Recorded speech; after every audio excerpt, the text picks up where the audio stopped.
Morning Cruise, Dave, Bill, and Carmen at the Joy FM, live at Brandon Heath's kitchen table. And Brandon, you always bring the party.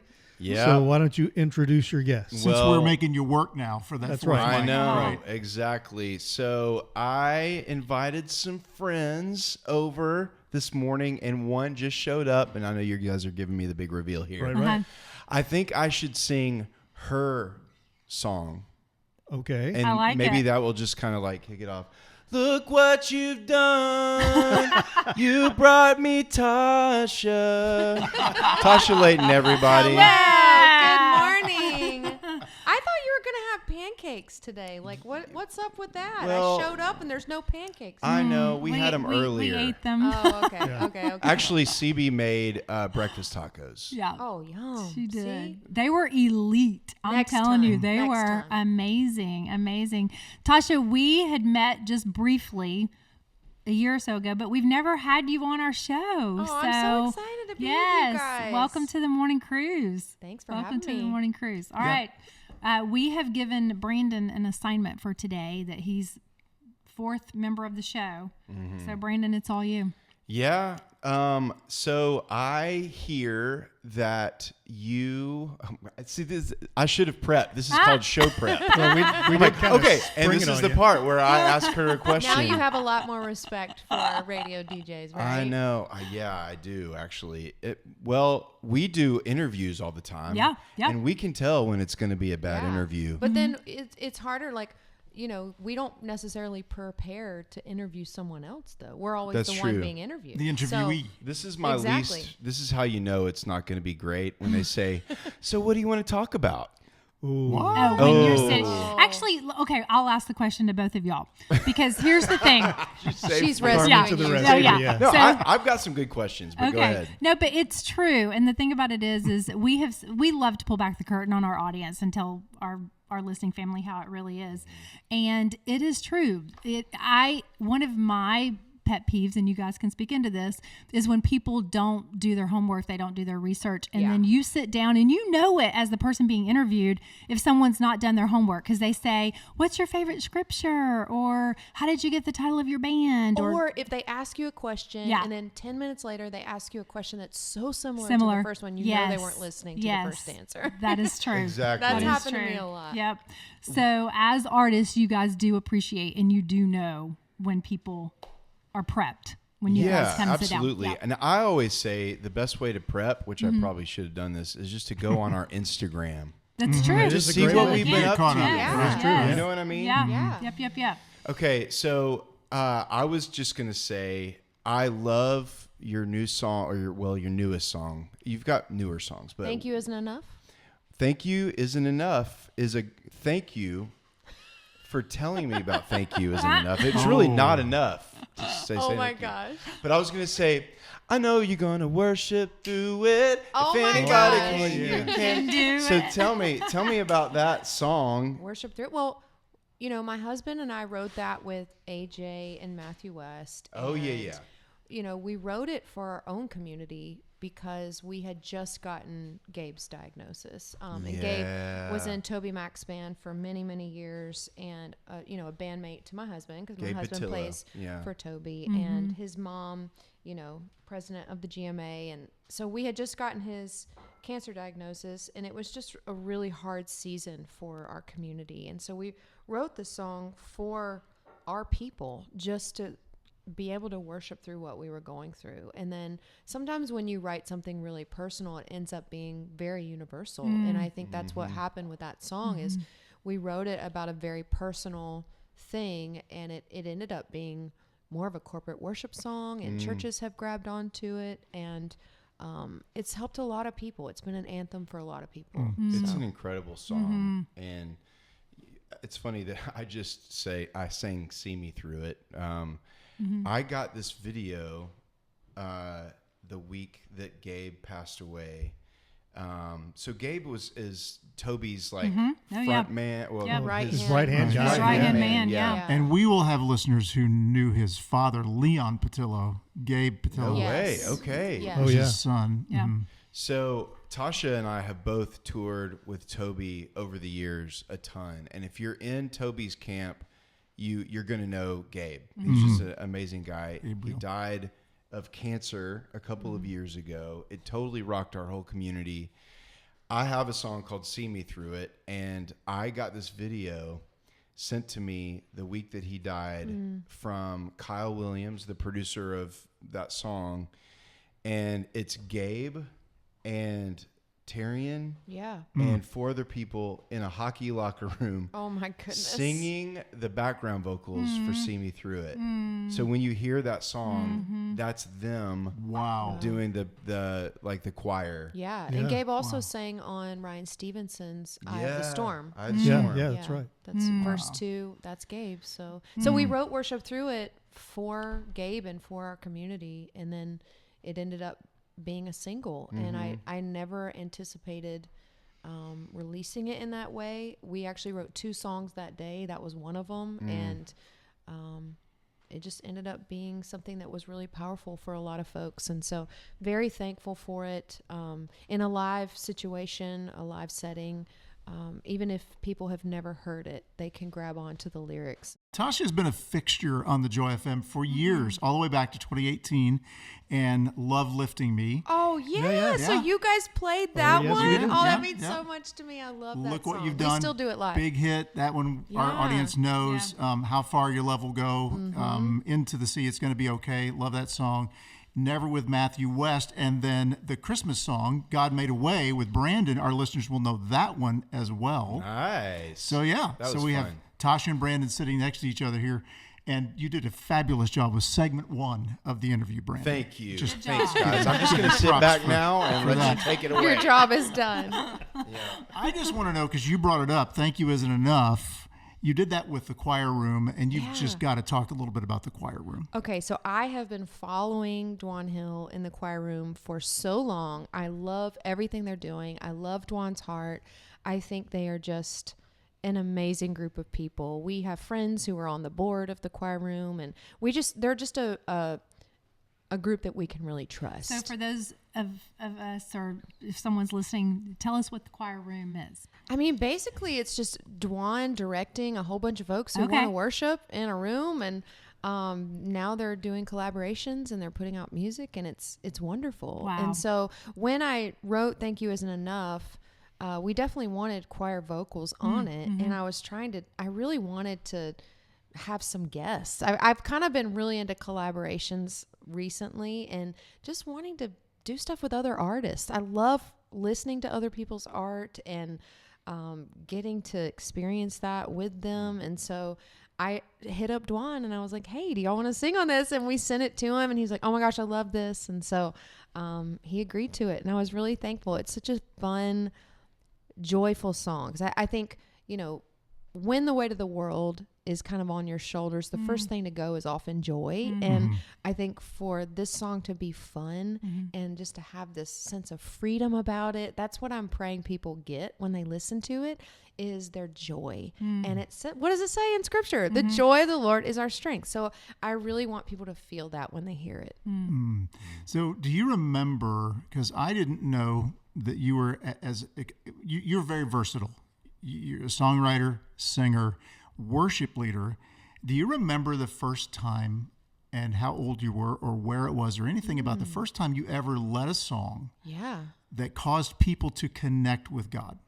I think it was middle school. I did solos at my church, and I remember singing Adonai by Avalon. Yes. Adonai, lift up my hands, I think. I don't know the words anymore, but I remember watching people cry in the audience. And I used to get so nervous before I sang, because I had that insecurity of like wanting to do a good job and not wanting to mess up, and fear of rejection. I had all of those things so strongly in my life. They were just rooted in me from a young age. And it took, years of processing those wounds and letting the Holy Spirit do the healing, so that I, now Scripture says he will be our strength in our weakness. And he really has taken the things that I've been weak in and made them a strength now. So I was so worried what people thought. And so I was so nervous before I sang that song.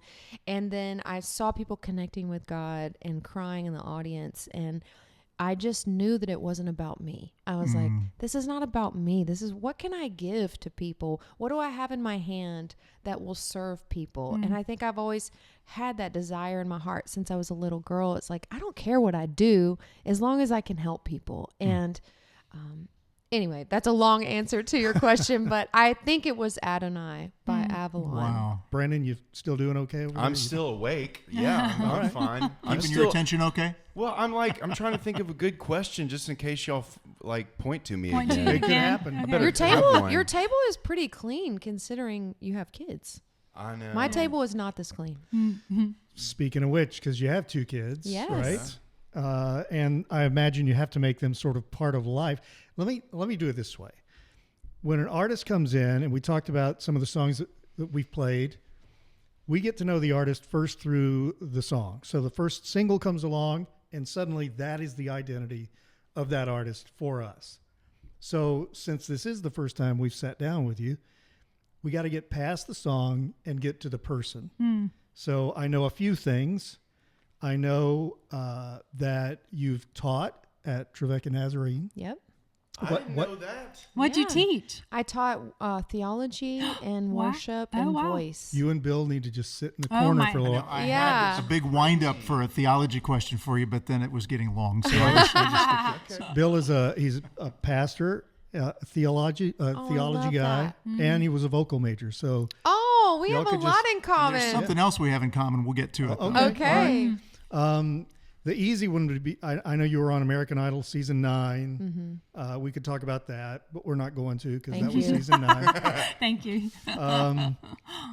I know that you were raised about 30 minutes away from where my youngest son just moved his family. Really? He's now in Inman, South Carolina. Oh my goodness. Inman is not even 30 minutes away. It doesn't even take that long. You could throw a rock. That's amazing. Pauline, South yeah, Carolina. Pauline, South Carolina. So let's start there. Tell me about life in Pauline, South Carolina. We had a volunteer fire station and a flashing light, and that's about it. And the flashing light wasn't technically ours, but we claimed it.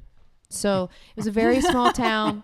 My dad, his first job was milking cows and delivering cows at a dairy farm down the road from our house. And we drove 30 minutes to school.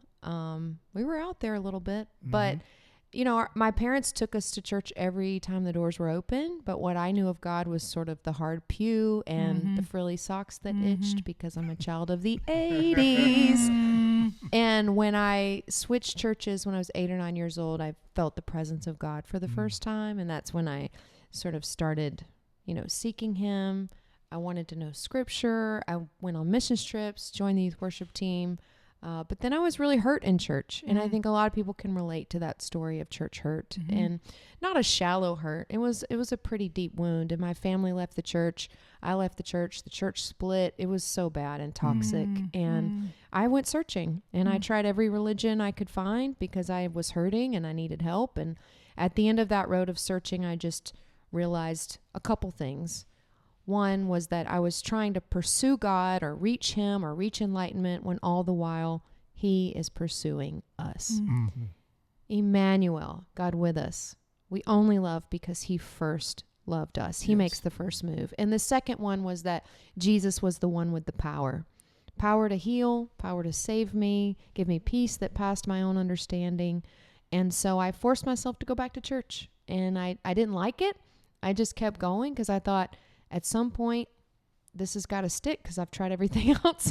And so, long story short, I ended up going to seminary and moving to California and working as a worship pastor at a church. And but then I felt sort of this dissonance in my life too. I knew I was called to something else as well. And so I ended up doing some things in the music industry and session singing full time and doing all of that. And then, fast forward 10 years from that point, I ended up moving to Nashville because I want to be the next Beth Moore. I wanted to write Christian resources and discipleship materials, which I'm now starting to do. But I moved here not for music, but for that. And so when I felt like, God was calling me to be an artist, I really fought it because I didn't want people to think about me what I thought about other artists. Just narcissism or kind of it all being about them or look at me. And that was really hard for me. And my husband took me aside and he said, babe, I think that you're fighting God. I think you need to go away and hear from him. And so he sent me away for 2 days and he said, come back when you've heard from him. And I was like, okay. I realized in those 2 days I had the fear of man instead of the fear of God. And so I signed a record deal and here we are today, sitting at Brandon Heath's table. I can't imagine, honestly, our industry without you. And honestly, I'm learning a lot of new things about you right now that I didn't know. We've been friends for a few years. Yeah. But your voice, I mean, you have a huge vocal talent, and you're an amazing writer. But I have seen this teacher side of you. You put a book out last year. Yeah, so I've put a book out called Look What You've Done, which is sort of a mix between my testimony and a devotional with some psychology mixed in and some humor. But my main thing that I did was I put out a prayer journal. It's a workbook to help people work through trauma and memories. And I put a leader guide with that. And then I also wrote a kids book version. And so that's we started a Christian mental health nonprofit last year called Boundless. And that is really kind of, music is just the funnel to get people free and healed up and walking in their calling. And so that's really what we're doing. I'm starting to see after all these years, and this is an encouragement for anybody listening. If it's been a long time of you praying for something or waiting to see God's fulfillment in your life of your calling, to hold out hope, because I needed to take some detours. I needed to do some other things. And, I'll be 43 soon, and I'm just now seeing all the avenues of my life come together in a beautiful way, in a way that I feel called to. And I feel like I'm just getting started. So, hope for all those listening who are wondering when it's going to happen. God, when are you going to do this? Fulfill the thing that you've put in my heart. You just don't know. Things can turn on a dime in life, I know that there are people that are listening to us right now in every stage, whether single, married, experiencing difficulty getting pregnant, or they've got so many kids they don't know what to do. But everybody's story is unique, and it will encourage someone, I think, to hear your story of how you became a mom. So my husband and I had known, he had known for over 8 years that he couldn't have kids, and it was due to a back injury he had when he was a teenager. And I had been told that I would need shots and a surgery to even be able to carry a child. And so we weren't candidates for in vitro. We weren't candidates for anything. And so when we got married, we grieved being biological parents, and we looked towards adoption. And a little ways into our marriage, we always pray and fast for the year on January 1. We just take that day and kind of outline the year and hear from God. And I heard the Lord say, and there's very few times that I've heard almost like an audible voice and exactly the exact words. I heard him say, it will be a sign to him. And I knew he meant Keith, and I knew he meant a baby. And I was so afraid to tell Keith because he had already grieved that for so long. It was like, who was I to come in hoping, And so I did tell him, and it ended up, it was rough in our house for about a week. And he came back to me the next week, and he said, you know what? I'm with you. I will believe for what, if it doesn't happen, it'll hurt. It'll sting. Something that actually requires faith. And so we started praying to that end. And long story short, we're in Uganda on a missions trip. And I was leading that song, Miracles by Jesus Culture. The one who made the blind to see is moving here in front of me, moving here in front of me. And I was leading that song, and I looked to my right, and my husband is on his knees, moving his back all in different weird ways and bawling his eyes out. And he comes up to me in the middle of the song. Mind you, there's thousands of people out in the audience. And he comes up to me and he says, I think God just healed my back. I can't get it to hurt. And he was warm all over and crying. And they prayed for us that night that we'd be able to have a baby. And we were pregnant with our first 3 months later. And that was such a miracle story for us. And there's so many things along the way that I could include that were also miraculous. But when we had Levi, after he was, a couple years old, I was like, I really want another baby. And I was just praying. I was like, God, was that a one-off? You know, like, was that a one and done? Are we actually healed? Or what do we need to do? And so we were on vacation at the Jersey Shore. Someone gifted us. Funny to me. Well, what's hilarious is we couldn't afford a vacation. Someone gifted us with this vacation. It was in the off season, so it was cold and rainy at the beach. All of the arcade places were closed. It was wild, but it was the best vacation we had ever had. And still to this day, we look upon that vacation with fondness. But in the middle of the vacation, I was putting Levi down for a nap and I was praying in the bedroom about having another baby. And then Keith was praying in the kitchen. We're not that super spiritual. It just happened that way. And we met in the middle in the hallway. And I said, Keith, I think we're supposed to pray for another baby. And he said, I think I'm supposed to do real estate. and Same. I know. And I looked so shocked. I was like, you're a musician. What do you know about real estate? And so within a few months, he was doing real estate on the side. Because when you're in ministry, you have to prepare for your retirement differently. Yeah. And so he was doing real estate on the side. And we were also pregnant with our second. So we have two miracle babies. They are amazing. We homeschool so they can travel with us. They get in their little bunks on the tour bus and they are good to go. They're so cute. When you hear a story like that is a genuine story of the hand of God. It's not somebody selling something. Yes. It's God actually moving. It's so encouraging to remember that God has not forgotten how to do a miracle. Yeah. And I love sharing that story because it builds my faith every time I share it because I remember. And that's exactly what the Israelites needed to do when they were rumbling and grumbling and complaining in the desert. They just needed to remember who God had been to them, and it helped them with their present circumstances, and it helped them look towards the future to God's faithfulness and rest upon his faithfulness for what he was asking them to do next. And so I love sharing that story because it helps me for my next season too. Like, God, you've been so faithful. Why would I ever doubt you? Yeah. Okay, Tasha, one more thing. We mentioned you and I have a couple of areas of common ground. Did not know this. We're both into, I'd love to get a reading list from you of the books that are on your shelf and that you've got open. Absolutely not. He does not need another book. I'll just send you a video. Like, Okay, I'll that's just great. video my bookshelf and I'll send you that. I don't know if you have time. I'm trying to figure out which of my books, of my wall of books, to take into my new office in our new, building, and which ones to leave home. So that's a hard I might need help.